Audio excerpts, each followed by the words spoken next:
नमस्कार. मालिकेच्या आजच्या भागामध्ये आपल्याला पाहायला मिळणार आहे की रुद्र आता गावाकडे तुळजापूरला आलेला आहे, कारण त्याचं व्रत संपलेलं आहे आणि त्यामुळं रुद्र आता गावाकडे आलेला असतो. आणि रस्त्यात तो येत असतो आणि अचानक एक गाडी येते समोरून आणि रुद्रच्या गाडीला कट मारते. खरं तर रुद्रची अजिबात चूक नसते त्याच्यामध्ये. ती गाडी स्वतः रुद्रच्या अंगावर आलेली असते आणि रुद्र खाली पडतो. रुद्र त्याच्या विचारात असतो. त्याला कळत नाहीये की अचानक हे सगळं काय झालं. रुद्र तर खाली पडलेला आहे, ती गाडी तशीच निघून जाते. रुद्रला कळत नाहीये की अचानक हे सगळं काय झालेलं आहे. म्हणून रुद्र पाहू लागतो. खरं तर रुद्रची कोणतीही चूक नसताना रुद्रचा हा अपघात झालेला असतो आणि रुद्र मात्र या गोष्टींकडे तिथे पाहत असतो. तेवढ्यातच समोरून 4 व्हीलर येते आणि ती गाडी थांबते. रुद्र खाली पडलेला असतो, उठण्याचा प्रयत्न करत असतो आणि त्याच वेळी समोरून जी 4 व्हीलर येते तीही रुद्राच्या दिशेने येऊ लागते. रुद्राला भीती वाटू लागते की आता हे सगळं काय चाललंय. म्हणून रुद्र त्या 4 व्हीलरकडेही पाहतो, तर ती 4 व्हीलर असते ती अर्जुनची. अर्जुन आलेला असतो आणि अर्जुन त्या गाडीतून उतरतो. रुद्र उठतो, स्वतःची बाईक कशी तरी बाजूला घेतो आणि पाहू लागतो. तर अर्जुन गाडीतून उतरतो आणि विचारू लागतो, रुद्र तू काय झालं रे अचानक. आणि असं म्हणत अर्जुन त्याला विचारतोय. त्याच वेळी रुद्र सांगतो की अरे काय माहिती, एक गाडी आली आणि ती कट मारून निघून गेली, त्यात मी पडलो. मग अर्जुनने विचारल्याबरोबर तो अर्जुन पुन्हा रुद्रला म्हणू लागतो की अरे पण तू तर ते व्रतासाठी तिकडे गेला होता ना कर्नाटकात, मग तिकडून कधी आला. तेव्हा रुद्र म्हणतो की हे काय आत्ताच येतोय. अर्जुन म्हणतो असं आहे का. मग रुद्रला तो सावरतो. रुद्रला म्हणतो की थांब आणि पाहू लागतो की नक्की काय झालेलं आहे रुद्रला. त्याचबरोबर त्याची बाईक बाजूला लावतो आणि अर्जुन आणि रुद्र दोघही पाहत असतात. त्यासोबतच इकडे अर्जुन रुद्रला म्हणत असतो की अरे बरं झालं, पण तू भेटलास ते बरं वाटलं. हे ऐकून रुद्र मात्र म्हणतो की का रे काय झालं, नक्की काय झालेलं होतं. तेव्हा अर्जुन म्हणतो की अरे तुला कळलं असेल, सगळ्या गावात बातमी झाली. तेव्हा रुद्र म्हणतो नक्की काय म्हणायचंय का तुला. अर्जुन मात्र रुद्रला सांगू लागतो, अरे तुझ्या लग्नाची न्यूज सगळीकडे आहे. रुद्रला धक्का बसतो. रुद्र म्हणतो काय झालं सांगू का. अरे मी तिथे गेलेलो ना, तिथं माझा फोन हरवला होता आणि जेव्हा फोन सापडला तेव्हा बरेच मिस कॉल होते सगळ्यांचे, सगळं पाहिलं पण कळत नव्हतं नक्की काय झालेलं आहे ते. फक्त आत्याची एक व्हॉइस नोट आलेली होती आणि त्याच्यावरती कळलं की मला माझं लग्न ठरलंय. अरे पण माझं लग्न ठरलंय ते कोणाशी ठरलंय काहीच माहिती नाहीये मला. अर्जुन त्याला म्हणतो की अरे काळजी करू नको, छान आहे मुलगी.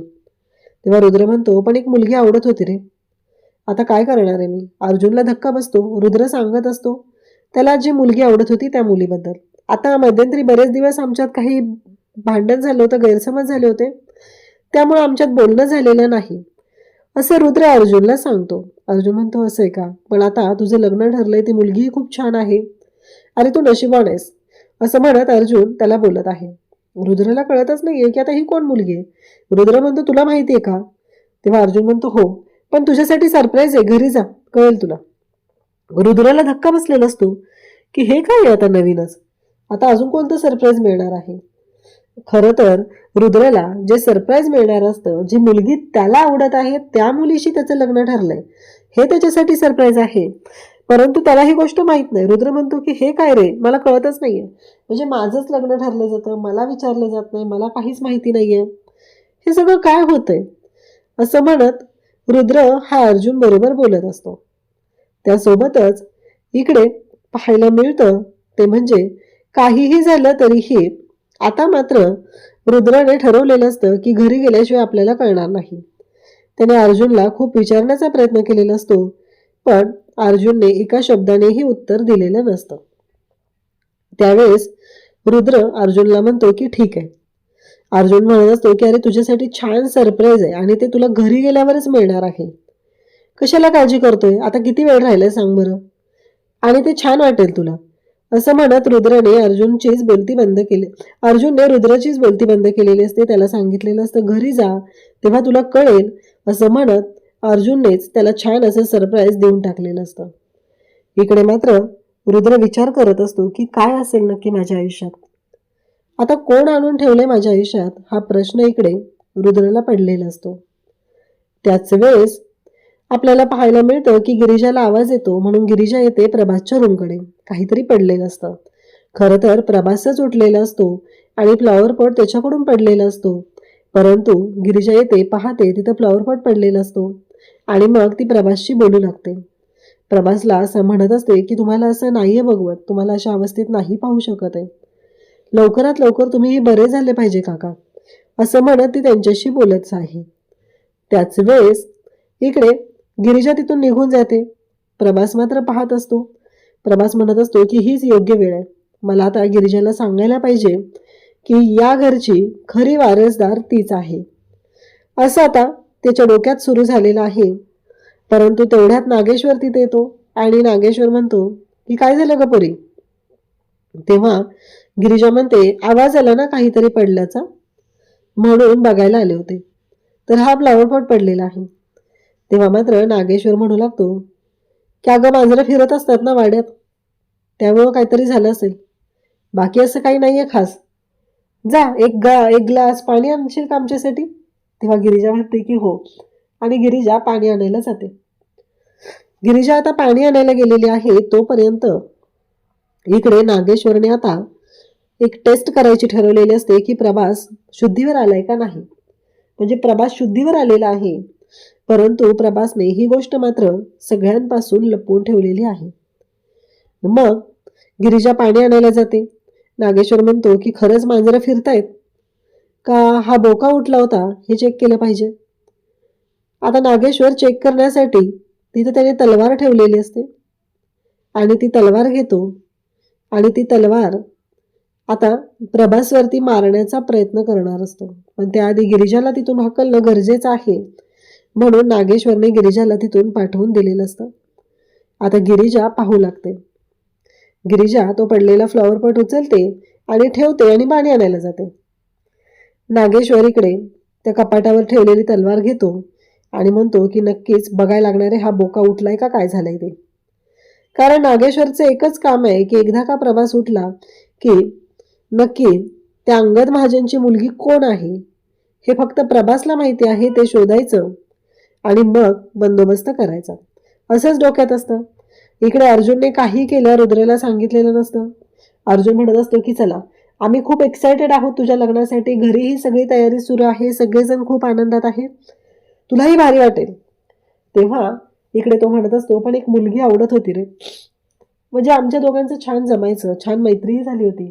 मध्यंतरी जे गैरसमज झाले त्याच्यामध्ये सगळा गोंधळ झालेला आहे असं सांगितलं जातं. तेव्हा मात्र अर्जुन म्हणत असतो की काळजी करू नकोस, ही मुलगी पण तुला खूप आवडेल. मग प्रभासला आठवत असतं गिरिजाला त्याने गाडीवर बसवून नेलेलं, गिरिजासोबत त्याने ज्या गोष्टी एन्जॉय केलेल्या होत्या त्या सगळ्या गोष्टी त्याला आठवत असतात आणि त्याला वाईट वाटत असतं की आता माझं लग्न कोणाशी केलंय, ठरवलंय, नक्की काय होणार आहे आयुष्यात, अजून काय वाढून ठेवलंय, हा विचार त्याच्या डोक्यात आहे. अर्जुनने मात्र रुद्रला एवढंच सांगितलेलं आहे की काळजी करू नको, ती मुलगी खूप छान आहे.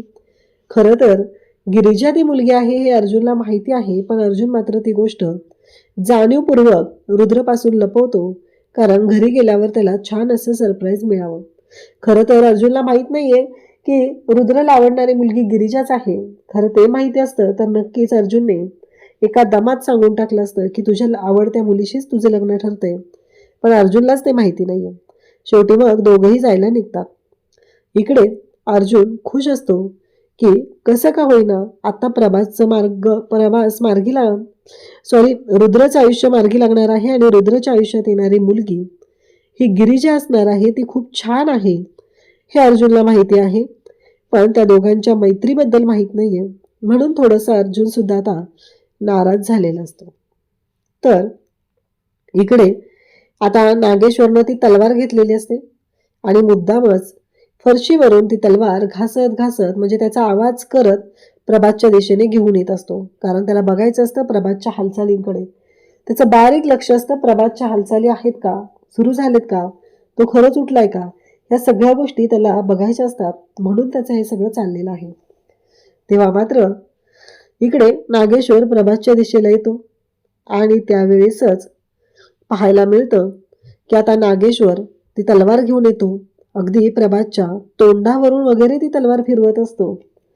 प्रभास मात्र अजिबात मुंगी पडलेली, म्हणजे कुठलाही आवाज येऊ देत नाहीये, शांतपणे तिथं पडून असतो. कारण त्याला माहिती असतं जर आपण आवाज केला तर काय होईल, आपल्या आवाज करण्याने काय होऊ शकतं याचा अंदाज त्याला आलेला असतो आणि म्हणूनच तो शांत पडून राहतो. इकडे गिरीजा किचनमध्ये येते. तिथे अर्जुन दादा असतात, त्यांच्याशी ती बोलते. त्यांना म्हणू लागते की काय झालं आणि हा केक. तेव्हा ते सांगतात की आज रुद्रदादा येणार आहेत ना, त्यांना रव्याचा केक खूप आवडतो, म्हणून हा रव्याचा केक त्यांच्यासाठी आणलेला आहे. आता मात्र रुद्र येणार आहे हा आनंद गिरिजालाही झालेला असतो. मग ते गिरिजाला म्हणतात की मायक्रोवेव्हला मी तो केक गरम करायला ठेवलाय, मग बघूया काय होतंय ते. असं म्हणत आता मायक्रोवेव्हला केक गरम करायला ठेवून तो तिथून चाललेला असतो. 5 मिनिटाचा टायमिंगही लावलाय, पण गिरिजाने त्याला आवर्जून सांगितलंय की मला काही तो मायक्रोवेव्ह वापरता येत नाही. तेव्हा आता इथे उर्वशी येते आणि उर्वशीने एक नाणं आणलेलं असतं आणि ती म्हणते की या नाण्याच्या जीवावर तू एवढं सगळं जिंकलं होतंस ना, म्हणजे स्वतःला नशीबवान ठरवलंस ना या नाण्याच्या जीवावरती. आज मी तुला दाखवून देणार आहे की हे शक्य नाही, एका नाण्यामुळे तुझी कशी वाट लागते ते. कारण गिरिजाला माहीतच नाहीये मायक्रोवेव्ह कसा वापरायचा, म्हणून आता हा सगळा राडा इथे होत असतो.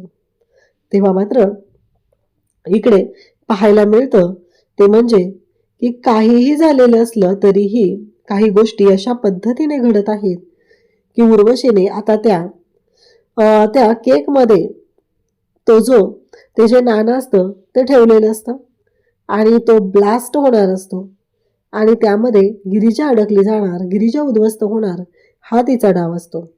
म्हणूनच तिनं या सगळ्या गोष्टी केलेल्या असतात.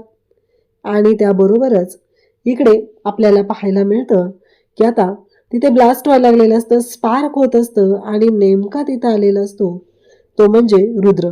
आणि रुद्र त्या मायक्रोवेव्हच्या दिशेला जातो आणि तिकडे जाऊन तो मायक्रोवेव्ह जो आहे तो बंद करणार असतो. त्या क्षणी गिरिजा तिथे येते, रुद्रला तिथून खेचते आणि तिथे जाऊन एक काम करते, ते म्हणजे त्याचा जीव वाचवते. पण तो जीव वाचवताना रुद्र आणि गिरिजा दोघंही आता एकमेकांच्या मिठीत आलेले असतात.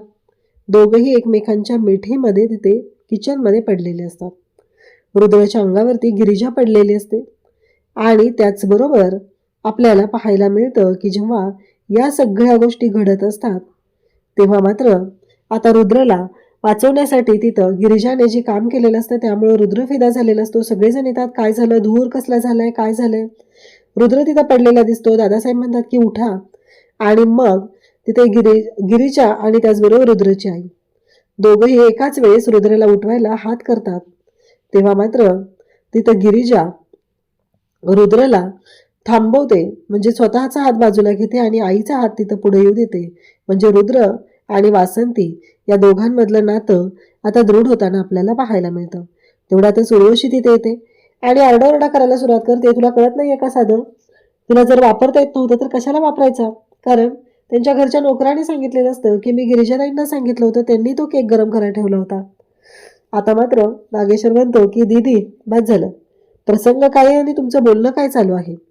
तेव्हा रुद्र म्हणतो या इथे काय करतायत, खरं तर यांनी आता माझा जीव वाचवला, असं रुद्र सांगू लागतो. तेव्हा नागेश्वर म्हणतो की या घोरपड्यांच्या घरच्या होणाऱ्या सुनबाई म्हणजेच सौभाग्यवती गिरिजा रुद्रप्रताप घोरपडे. आता गिरिजाचं हे नाव ऐकल्यानंतर रुद्र मात्र पाहतच राहतो. त्याला मात्र धक्का बसलेला असतो. उद्याच्या भागात आपल्याला पाहायला मिळणार आहे की या सगळ्या गोष्टी ज्या घडत आहेत त्यामुळं खरं तर काही गोष्टी समोर येणार आहेत आणि मग मात्र आता रुद्र आणि गिरिजा कसे एकत्र येणार. रुद्र गिरिजाकडे येतो आणि गिरिजाला विचारू लागतो की मला आत्ताच्या आत्ता कळलं पाहिजे की तुम्ही मनापासून या लग्नासाठी तयार आहात का कोणाचं दडपण आहे तुमच्यावरती. आता मात्र इकडे गिरिजा उत्तर देणार असते. त्याच वेळेस गिरिजाला एक गोष्ट समजलेली आहे, ती म्हणजे उर्वशीची. मग गिरिजा उर्वशीकडे जाते. उर्वशीला म्हणते की आज जे वागलात ते पहिलं आणि शेवटचं. यानंतर पुन्हा जर काही असं करण्याचा प्रयत्न केला तर या घरची सून म्हणून मी काय करू शकते याचा अंदाज तुम्हाला नाही, असं म्हणत गिरिजाने धमकी दिलेली असते आणि बोट खाली असं दरडावून तिला सांगितलेलं असतं. रुद्रने आता गिरिजाचा हात पकडलेला असतो आणि देवघराकडे गिरिजाला नेलेलं असतं देवीच्या समोर. आता मला सांगा की या लग्नासाठी तुम्ही मनापासून तयार आहात का? का तुम्हाला जबरदस्तीने हे लग्न करावं लागतंय, तुमचा नाईलाज आहे म्हणून करावं लागतंय? असं रुद्र तिला विचारू लागतो. तेव्हा मात्र इकडे गिरिजा बोलणारच असते तोपर्यंत तिथं दादासाहेब येतात आणि ते म्हणू लागतात, काय झालं चिरंजीव? आणि गिरिजा शांत होते. म्हणजे गिरिजा आता सांगेल का की तिला हे लग्न, तिने एक लग्न म्हणजे हा कॉन्ट्रॅक्ट केलेला आहे, लग्नाचं कॉन्ट्रॅक्ट आहे, हे सत्य आता गिरिजा रुद्रला सांगू शकेल का? का पुन्हा त्यांच्यामध्ये काही गैरसमज होणार आहेत की आम्हाला फसवलेलं आहे किंवा काही गोष्टी घडलेल्या आहेत म्हणून? ते आपण पुढे पाहणार आहोत. त्यासाठी चॅनलशी कनेक्ट राहा. थँक्यू.